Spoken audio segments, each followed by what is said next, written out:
நாய்கள் எல்லாமே வந்து தேவதூதர்கள் அப்படின்னு நான் ஒரு பதிவு சொல்லியிருந்தேங்க.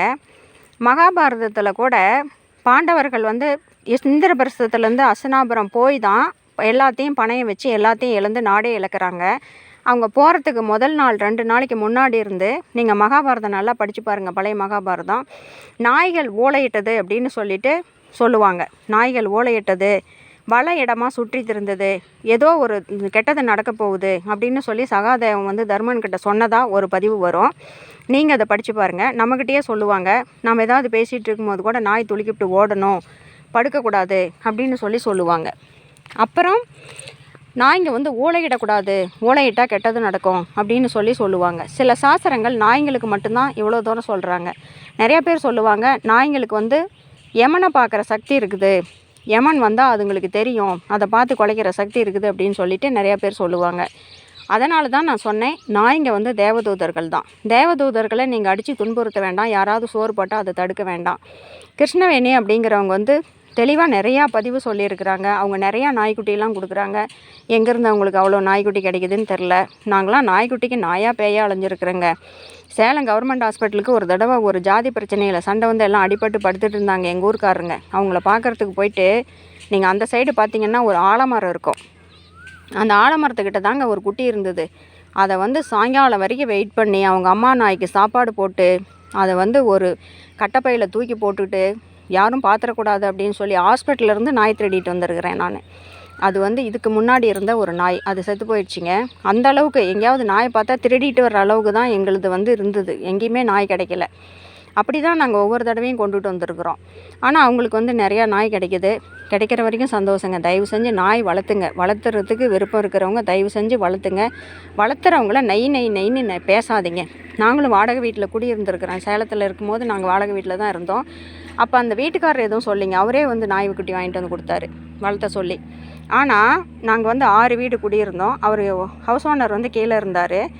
ஆனால் வந்து பக்கத்தில் இருந்தவங்க மட்டும்தான் நாய் இங்கே வந்து நிற்கிது, ஒன்றுக்கு போகுது, அது பண்ணுது, குலைக்குது, எங்கள் குழந்த தூங்க முடியல அப்படி இப்படின்னு சொல்லிட்டு அவர் வந்து, ஆனால் இதுக்காகலாம் நான் வந்து இது பண்ண முடியாது, எனக்கே நாய் பிடிக்கும்னு சொல்லிட்டு அவர் சொன்னதுனால எங்களால் நாய் வளர்த்த முடிஞ்சது. அதுக்கப்புறம் அந்த நாய் வந்து ஒருத்தர் லாரி வச்சுருந்தார், அவர் குடியிருந்தார். அவர் வேணும்னே வந்து லாரி விட்டு அந்த அல்சேஷன் நாய் அது அப்படியே ரோடாக தரைச்சிட்டாருங்க அப்படியே. அதெல்லாம் வந்து கொஞ்சம் கொடூரமான செயல் தான். அதுக்கப்புறம் நான் வந்து ரோட்டு நாய்ங்களுக்கு வந்து சாப்பாடு வைக்க ஆரம்பித்தேன். அதுக்கெல்லாம் பயங்கர எதிர்ப்பு தெரிவிச்சிட்டாங்க. நீங்கள் வைக்கவும் தான் அது உங்கள் பின்னாடியே இங்கெல்லாம் வருது, பில்டிங்க்கு வருது அப்படின்னு சொல்லிட்டு சண்டை போட ஆரம்பிச்சிட்டாங்க. அப்புறம் வந்து நான் அங்கே ஒரு ஆர்ட்ஸ் இருக்கும், மலை கோயிலுக்கு போகிற ஆர்ட்ஸ், அங்கே கொண்டு போய் சாப்பாடு வைப்பேன். அங்கே கொண்டு போய் ரோட்டில் அங்கே வச்சா கூட அதுக்கு வந்து எவ்வளோ தூரம் போகணும், பில்டிங் விட்டு இறங்கி கேட்டு தாண்டி ரோடு, மெயின் ரோடு, பஸ்ஸு போயிட்டு வந்துகிட்டே இருக்கேன் எப்போவும். அதை தாண்டி அந்த பக்கம் கொண்டு போய் தோசை, சப்பாத்தி, சாப்பாடு எதுனாலும் சாயங்காலம் அந்த டிச்சு இருக்கும், அதுக்கு மேலே ஒரு காரை கல் போட்டிருப்பாங்க, அது மேலே வச்சுட்டா வந்து அந்த தெருநாய்ங்கெல்லாம் சாப்பிட்டுக்கும். கொண்டு போய் அங்கே வச்சுட்டு வருவேன். ஒரு தடவை எங்கள் வீட்டுக்காரர் நான் கூட்டிகிட்டு போனேன். அவர் வந்து அங்கே எதுக்கு இப்படிலாம் பண்ணுறேன்னு, அவருக்கு நாய்னாவே பிடிக்காதுங்க, கொஞ்சம் கூட பிடிக்காது. அவர் வந்து அங்கே வந்து திட்டிக்கிட்டே நின்றுட்டு இருந்தார்.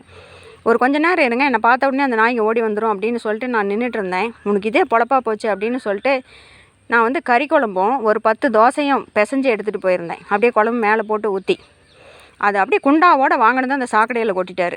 அப்படியே எனக்கெல்லாம் அந்த நாய் அப்போ பார்த்திங்கன்னா 2 நாய் அப்போ தான் ஓடி வந்து நிற்கிதுங்க. ஏங்க இதுங்க பசியில் இருக்குதுங்க, நான் சாப்பாடு போடுறேன், நீங்கள் அதை எடுத்து சாக்கடையில் கொட்டிட்டீங்களே அப்படின்னு சொல்கிறேன். நீ வா கம்முன்னு, உன்னால் இந்த பிரச்சனையை சமாளிக்கவே முடியல அப்படின்னு சொல்லிவிட்டு என்னை கூட்டிகிட்டு ரோடு கிராஸ் பண்ணுறதுக்காக பஸ் வருதுன்னு நின்னோம்.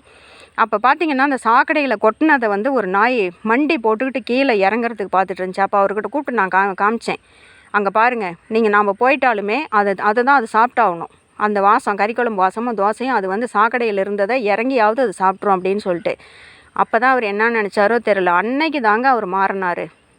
நீ இங்கேயே கொஞ்சம் நேரம் நில்லுன்னு சொல்லிட்டு எதிர்த்தாப்புலேயே ஒரு பஞ்சாபி தாபா ஹோட்டல் இருக்குதுங்க, ஒரு 2 வீடு தள்ளி போகணும். அவர் போய் ஆம்லெட்டு, தோசை எல்லாமே கறிக்குழம்போடு சேர்த்து வாங்கிட்டு வந்து அந்த குண்டாவிலேயே கொட்டி எல்லாம் பிசைஞ்சு உன் மனசார நீ போட்டுரு அப்படின்னு சொன்னார். அன்னையிலேருந்து திருந்தின மனுஷன்தாங்க.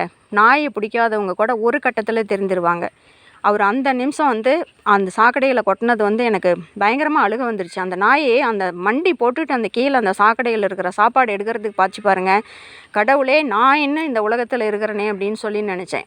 இவ்வளோ ஒரு மோசமான உலகத்தில் நான் இருக்கிறேனேன்னு. அதனால் நான் உங்ககிட்ட சொல்கிறேன், திருந்திருவாங்க. நாயை பிடிக்க புருஷன், அப்பன், அண்ணன் எல்லாருமே திருந்திருவாங்க. அதுங்களோட அருமை தெரியும் பொழுது நிச்சயமாக திருந்திருவாங்க. நீங்கள் லேடிஸ் யாரும் கவலைப்படாதீங்க. ஏதாவது ஒரு சந்தர்ப்பம் அது மாதிரி நடக்கும், அப்போ அவங்களுக்கு உணர்த்துங்க. கண்டிப்பாக திருந்திருவாங்க. ரொம்ப நன்றிங்க.